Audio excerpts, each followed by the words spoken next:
Pour l'épisode 3 de l'horloge. C'est à vous. Bonjour à tous. Aujourd'hui, on va vous présenter l'horloge mathématique. Notre sommaire, c'est qu'on va commencer avec le problème. Ensuite, on va présenter nos réponses et à la fin, on aura un bonus. Donc, le problème. Nous devons concevoir une horloge qui contient des expressions qui ont comme résultat 1, ensuite 2, puis 3, jusqu'à 12, pour que ça forme une horloge. Mais il y a une contrainte. Nous ne pouvons utiliser qu'un seul nombre à plusieurs reprises, évidemment. Et ce n'est pas tout. Si on choisit le nombre 3, on aura le droit d'utiliser que 3 fois dans la formule. Par exemple, on doit faire 3 plus 3 moins 3. Ou si on prend 5, il y aura 5 termes 5. Comme ici, vous le voyez avec le 9, 3 plus 3 plus 3. Heureusement qu'on a le droit d'utiliser toutes sortes d'opérations mathématiques. Donc, on peut ajouter, on peut additionner, on peut diviser, on peut utiliser des parenthèses. Je vous interromps. Excusez-moi. Vous n'avez pas partagé votre écran.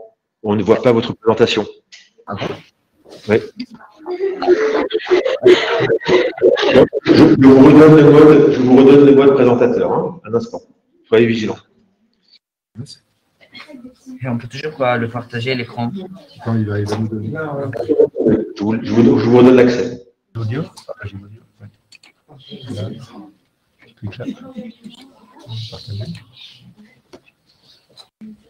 Partager bon, là. votre écran. Voilà. C'est bon? Est-ce que vous voyez l'écran? C'est bon?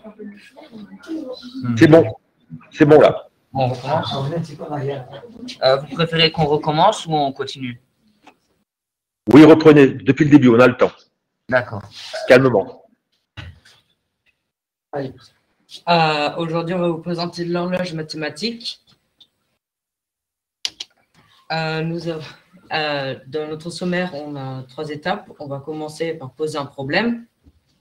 Puis ensuite, on présentera nos réponses et à la fin, on aura un bonus. Donc, le problème.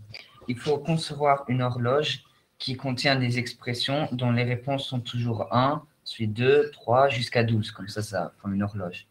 On a le droit d'utiliser tous les chiffres, donc de 0 à autant que vous voulez. Mais il y a une contrainte. On a le droit d'utiliser qu'un seul nombre. Et ça doit toujours rester le même dans toute l'expression. Et ce n'est pas tout. Si on choisit le nombre 3, on doit l'utiliser 3 fois. Ou si on choisit 4, par exemple, il faut faire 4 plus 4 moins 4 plus 4. Donc, il y a 4 termes.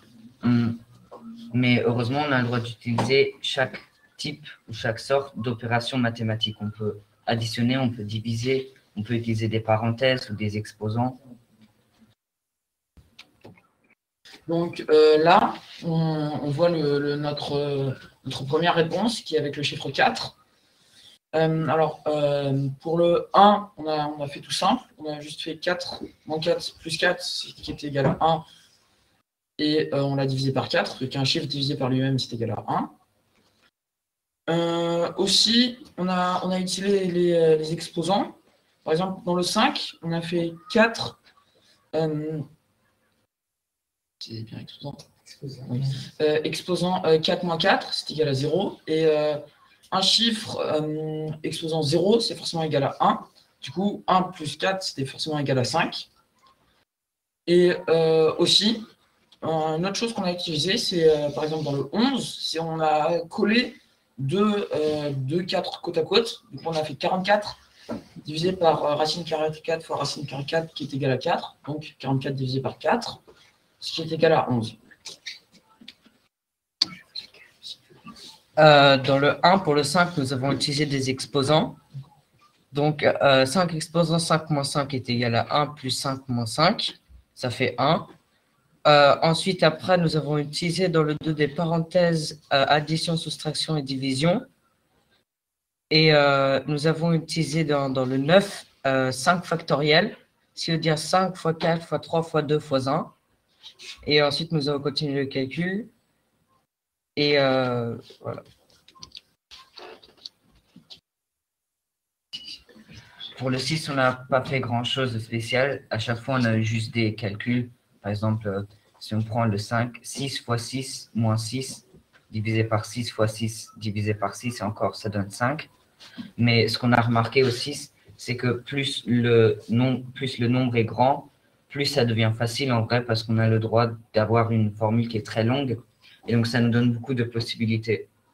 Donc c'est pas plus compliqué, au contraire, c'est plus facile.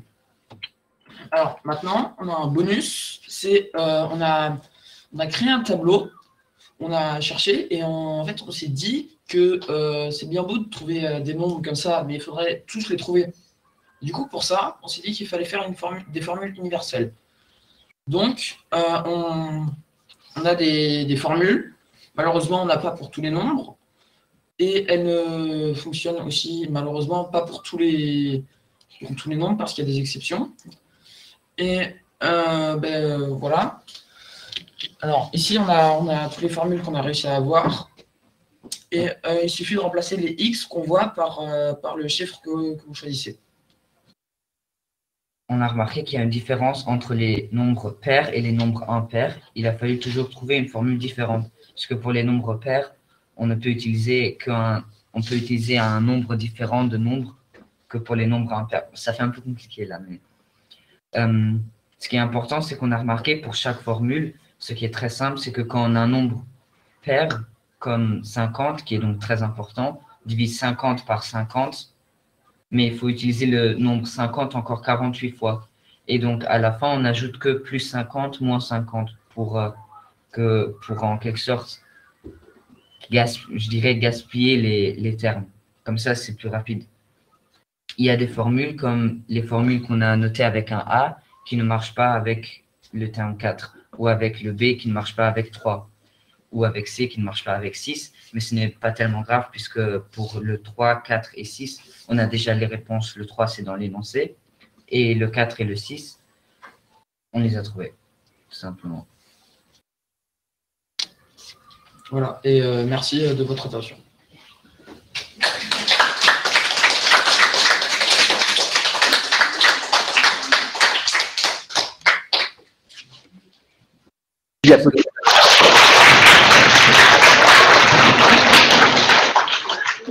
Vous avez des questions? On va passer le micro. Je crois que là, après 3 exposés, les élèves ont bien compris le problème de l'horloge.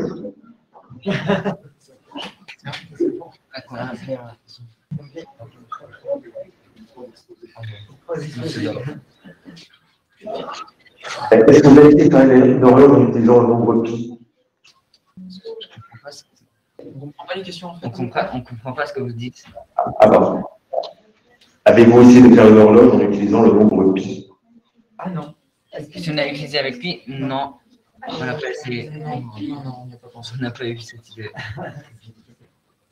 Pour les prochaines. Si on refait. Des questions, Bernard? Eh bien, merci beaucoup. Bonne continuation.